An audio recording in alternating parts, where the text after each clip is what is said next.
શું જમણવાર કે નાતમાં બનતું હોય તેવું છાલવાળું બટાકાનું શાક ઘરે એવા જ ટેસ્ટનું નથી બનતું? અને આ એનો ઘાટો રસો જુઓ, આમાં નથી ચણાનો લોટ ઉમેર્યો અને રસોયાની સિક્રેટ રેસીપી સાથે જ આ શાક તૈયાર થઈ જશે.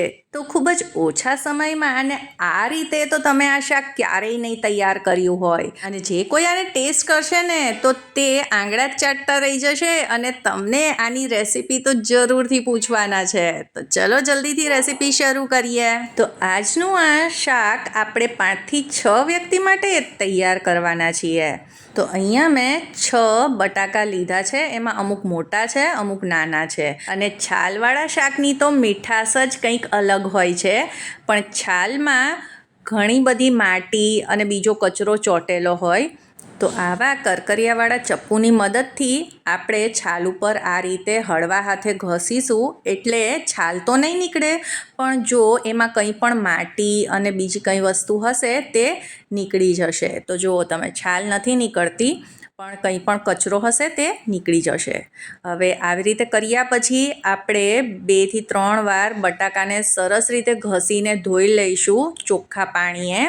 તો બટાકાને ધોઈ લીધા છે. હવે આને કટ કરી લઈએ. તો સૌથી પહેલી ઇમ્પોર્ટન્ટ ટીપ એ છે કે આપણે બટાકાને મોટા પીસમાં કાપવાના છે. તો તમે જોયું જ હશે કે જમણવારમાં મોટા મોટા પીસ હોય છે બટાકાના. તો આ મોટું બટાકું છે એટલે તેના આ રીતે 3 પીસ કરીશું. અને જો નાનું બટાકું હોય તો 2 જ કરવા. તો આ સાઈઝના બધા જ બટાકા આપણે કટ કરી લઈશું. અને આજનું આ ટેસ્ટી વરા જેવું શાક આપણે એવી રીતે બનાવવાના છીએ ને કે આને બનતા જરા પણ વાર નહીં લાગે. બધા જ બટેટાને કટ કરી લીધા છે. હવે આને આપણે ઉમેરી દેવાના છે પાણીમાં, નહીંતર તરત જ કાળા પડી જશે. અને બીજી વાત એ કે પાણીમાં એડ કરવાથી આનો એક્સ્ટ્રા સ્ટાર્ચ જે હોય છે તે પણ નીકળી જશે અને બટાકા સરસ રીતે સાફ પણ થઈ જશે. તો હવે હાથોની મદદથી આ રીતે આપણે આને સાફ કરી લઈશું અને આ પાણી આપણે કાઢી નાખીશું. અને પછી આ બટાકામાં આપણે બીજું ચોખ્ખું પાણી ઉમેરી દેવાનું છે અને બટાકાને આપણે પાણીમાં જ રહેવા દઈએ જ્યાં સુધી આગળની પ્રોસેસ આપણે કરીએ છીએ. હવે ગેસ ઉપર આપણે કુકર મૂકવાનું છે અને તેમાં અડધી કળશી કાં તો પછી 2 નાની ચમચી તેલ ઉમેરવાનું છે અને અડધી ચમચી જેટલી હળદર ઉમેરી આ જે બટાકા છે તે પાણીમાંથી કાઢી અને એડ કરી દઈશું. તો બટાકા જે પાણીમાં પલાળ્યા હતા તે નથી ઉમેરવાનું, ખાલી બટાકા જ ઉમેરવાના છે. હવે આમાં બટાકાના માપનું મીઠું ઉમેરી દઈશું. અને બટાકા બાફવા માટે અહીંયા હું આ નાના 2 કપ પાણી ઉમેરી રહી છું. આ નાના કપ છે એટલે 2 કપ ઉમેર્યું છે. અને હવે આપણે આ બધી વસ્તુને મિક્સ કરી લઈએ. હવે કુકરમાં જ્યારે શાક બનાવીએ ને તો એક જ કમ્પ્લેન હોય કે બટાકા વધારે પડતા છુંદાઈ જાય છે, કાં તો પછી તેનો રસો છે એ એકદમ ઘાટો સરસ નથી બનતો. તો આજે આ રીતે તમે બનાવશો ને તો આ કંઈ જ કમ્પ્લેન નહીં રહે તમારી. હવે કુકરમાં 2 સીટી કરીશું અને બટેટાને 90% જેટલા બાફી લઈશું. કોઈપણ જમણવાર માટે ઇન્સ્ટન્ટ દૂધ પાક સાથે જ ખાટી મીઠી કઢી અને કલાકો ઉકાળવાની મહેનત વગરની એકદમ જ ક્રીમી બાસુંદી સાથે જ ગોળ ચૂરમાના લાડુ જે બન્યાના દિવસો પછી પણ ડ્રાય નહીં થાય. ખૂબ જ ઓછા સમયમાં બહાર કરતાં પણ એકદમ જ ટેસ્ટી મીઠાઈ અને ભરિયાની ચંચટ વગરનું ભીંડાનું મસાલેદાર શાક અને ફક્ત 15 મિનિટમાં બનતું બટાકાનું ચટપટું શાક. આ બધી રેસીપીની લિંક હું ડિસ્ક્રિપ્શનમાં આપી દઈશ, તો તે ચેક કરવાનું બિલકુલ ન ભૂલતા. હવે બટેટા બફાય છે ત્યાં સુધી બીજી બધી તૈયારીઓ કરી લઈએ. તો અહીંયા મેં 2-3 મરચાં અને 1 કટકો આદુની પેસ્ટ કરી લીધી છે. હવે આ જે મસાલો અત્યારે તૈયાર કરવાના છીએ ને તે તો અચૂકથી નાખજો. આ રસોયાનો સિક્રેટ મસાલો છે જેનાથી જે શાક છે એનો ફ્લેવર ખૂબ જ સરસ આવે છે. તો 1 ચમચી ધાણા અને 1 ચમચી જીરું લઈ લઈશું અને તેને આપણે ખલમાં અધકચરું વાટી લેવાનું છે. તો તમે જુઓ, એકદમ પાવડર નથી કર્યો, આ રીતે અધકચરું રાખવાનું છે. તમે આને બને ત્યાં સુધી ખલમાં જ તૈયાર કરજો, મિક્સરમાં નહીં, તો જ બહુ સરસ ફ્લેવર આવશે. હવે રસોયા ડાયરેક્ટ મસાલા કોઈ દિવસ શાકમાં ઉપર નથી એડ કરતા, તો તે કેવી રીતે કરે છે તે જોઈ લઈએ. તો અહીંયા 1.5 ચમચી મરચું લીધું છે, અડધી ચમચી હળદર, 1.5 ચમચી ધાણા જીરું પાવડર, ચપટી હિંગ ઉમેરી દઈશું અને અડધી ચમચી ગરમ મસાલો પણ ઉમેરીશું. હવે આ બધા જ મસાલામાં આપણે પા કપ જેટલું પાણી ઉમેરીશું અને આની એક પેસ્ટ તૈયાર કરી લઈશું. હવે ધાણા જીરું આ શાકમાં થોડુંક આગળ પડતું હોય છે, તેનાથી ગ્રેવી એકદમ જ ઘટ્ટ બને છે. તો તમને જેટલું જરૂર લાગે તેટલું પાણી ઉમેરી આની આપણે આ રીતે પેસ્ટ તૈયાર કરી લઈશું. તો આ બધી જ તૈયારી જ્યારે બટેટા બફાતા હોય ત્યારે આપણે કરી રાખીએ તો આપણો સમય પણ નહીં બગડે. તો આની આવી રીતે મીડિયમ કન્સિસ્ટન્સીની પેસ્ટ રેડી છે. હવે અહીંયા જોઈશે એક મોટું ટમેટું, તેને પણ આ રીતે નાના પીસમાં કટ કરી લીધું છે. હવે બીજી એક બહુ જ મહત્ત્વની તૈયારી એ કરવાની છે કે આપણે મિક્સર જારમાં લઈ લેવાના છે થોડાક સિંગદાણા. 3 ચમચી જેટલા સિંગદાણા છે અને સાથે જ ઉમેરી દઈશું 1 ચમચી સફેદ તલ. અને આપણે આને આવી રીતે ડ્રાય જ પીસી લેવાના છે અને તેનો પાવડર બનાવી લેવાનો છે. તો આ રીતે એકદમ આ બારીક પાવડર તૈયાર થઈ જશે. આમાંથી જરૂર હોય તેટલો આપણે વાપરીશું. તો હવે કુકર ઠંડુ થઈ ગયું છે અને આપણે તેને ખોલીએ તો બટાકા સરસ રીતે બફાઈ ગયા છે. એકદમ છૂંદો નથી થયો પણ 90% જેટલા બફાઈ ગયા છે.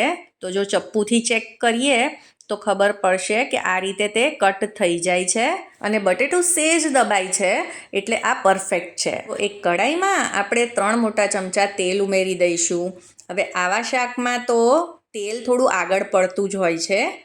હવે અડધી ચમચી રાઈ ઉમેરશું, થોડાક મેથીના દાણા, મેથીનો સ્વાદ ખૂબ જ સરસ આવે છે, અને અડધી ચમચી જીરું. હવે આ બધા આખા મસાલા તો જરૂરથી ઉમેરજો. તજ, લવિંગ, બાદિયા, સૂકા લાલ મરચાં, તમાલપત્ર આ બધું ઉમેર્યું છે. હવે વઘારને એકદમ સરસ રીતે આવવા દઈએ અને પછી જ આપણે એમાં બીજી વસ્તુ ઉમેરીશું. હવે વઘાર આવી ગયો છે તો આમાં જે ધાણા અને જીરું ક્રશ કરીને રાખેલું એ એક મોટી ચમચી આમાં ઉમેરી દઈશું.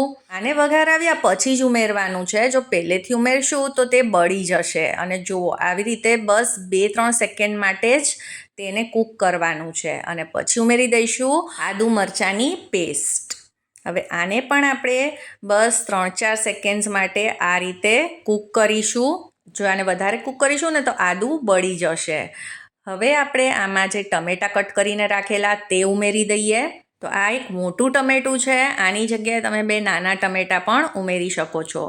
હવે આને સેજ આ રીતે મિક્સ કર્યા બાદ આપણે જે મસાલાની પેસ્ટ તૈયાર કરીને રાખેલી તે આમાં એડ કરી દઈએ. હવે આ પેસ્ટ કરીને શું કામ આપણે એડ કરીએ છીએ અને ડાયરેક્ટ મસાલા નહીં? તો એનું કારણ એ છે કે જો ડાયરેક્ટ મસાલા એડ કરીએ ને તો મસાલા બળી જાય, અને આ રીતે પાણી સાથે એડ કરવાથી ગ્રેવી પણ સરસ બને છે, મસાલા પણ સરસ રીતે કૂક થાય છે. અને આને આપણે મીડિયમ ગેસ ઉપર 1-8 મિનિટ કૂક કરશું ને એટલે આમાંથી તેલ છૂટું પડશે. આ ગ્રેવીમાં અત્યારે પાણીનું પ્રમાણ હોવું જોઈએ, એટલે જ મેં વાટકામાં પણ થોડુંક પાણી ઉમેરી આમાં એડ કર્યું હતું. હવે આને ઢાંકીને લગભગ 1-8 મિનિટ માટે કૂક થવા દઈએ. તો તમે જુઓ કેટલી સરસ ઘાટી આપણી ગ્રેવી કે રસો તૈયાર થયો છે. અને આગળ પણ જે વસ્તુઓ ઉમેરશું ને તેનાથી આ હજી સરસ ઘટ રસો બનવાનો છે. હવે આ ગ્રેવીના પ્રમાણનું મીઠું ઉમેર્યું છે અને અહીંયા મેં 2 મોટી ચમચી ગોળ એડ કર્યો છે. તમે ખાંડના બદલે ગોળ ઉમેરશો ને તો આ શાકનો ટેસ્ટ કંઈક અલગ જ આવશે, અને ગોળ ઉમેરવાથી પણ ગ્રેવી ઘટ બને છે. અને હવે આમાં અડધા લીંબુનો રસ એડ કરી દઈશું, કેમ કે આજકાલ જે ટમેટાં હોય છે તેમાં એટલી ખટાશ નથી હોતી. હવે 2 ચમચી સિંગદાણાને તલ જે ક્રશ કર્યા હતા એ એડ કરી દઈશું અને બધી વસ્તુને મિક્સ કરી દઈશું. અને હવે આને 1-2 મિનિટ માટે હજી કૂક થવા દઈશું, એટલે ગોળ સરસ રીતે ઓગળી જાય, શિંગદાણા અને તલનો જે આપણે નાખ્યું છે ભૂકો તે પણ ચડી જાય. અને 1-2 મિનિટ પછી આપણે આ જે બટાકા બાફીને રાખેલા તેના પાણી સાથે જ આમાં ઉમેરી દઈશું. હવે તમારે આ જે બાફેલા બટેટાનું પાણી બિલકુલ ન કાઢવું, કેમ કે તેમાં જ બટાકાની મીઠાશ હોય છે, એટલે એની સાથે જ આપણે એડ કરી દઈશું. હવે બટેટા આમ તો 90% જેટલા બફાયેલા જ છે, એટલે આપણે તેને વધારે બાફવાની જરૂર નથી. હવે તમારે ગ્રેવી કેટલી જોઈએ છે કે રસો કેટલો જોઈએ છે તે પ્રમાણે પાણી ઉમેરવું.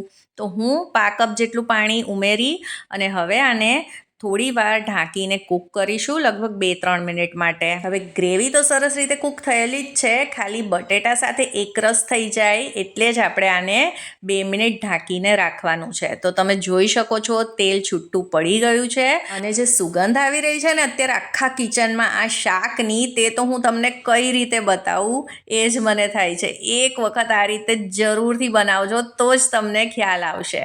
હવે જુઓ, આમાં મેં આ રીતે થોડોક રસો એટલે રાખ્યો છે કે આને હું જમવામાં ઉપયોગ લગભગ 1.5-2 કલાક પછી કરવાની છું. ત્યાં સુધી આ રસો ઓછો થઈ જશે, ગ્રેવી ઘટ્ટ થઈ જશે. એટલે તમારે જેટલો રસો જોઈતો હોય તેનાથી થોડો વધારે જ રાખવો. હવે એક છેલ્લી વસ્તુ આમાં ઉમેરવાની છે જે આનો સ્વાદ 100 ગણો વધારશે અને તે છે કસૂરી મેથી.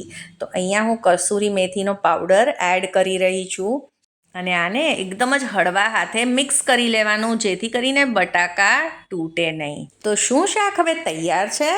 તો એનો જવાબ હા પણ છે અને ના પણ. શું કામ? કેમ કે સૌથી ઇમ્પોર્ટન્ટ ટીપ એ કે શાક બનાવ્યા પછી એને ઓછામાં ઓછું અડધો કલાક તો તમે રાખજો જ, જેથી કરીને મસાલા એકદમ જ સરસ ચડી જાય. અને જો 1-8 કલાક રાખી શકો ને તો ખૂબ જ સારું.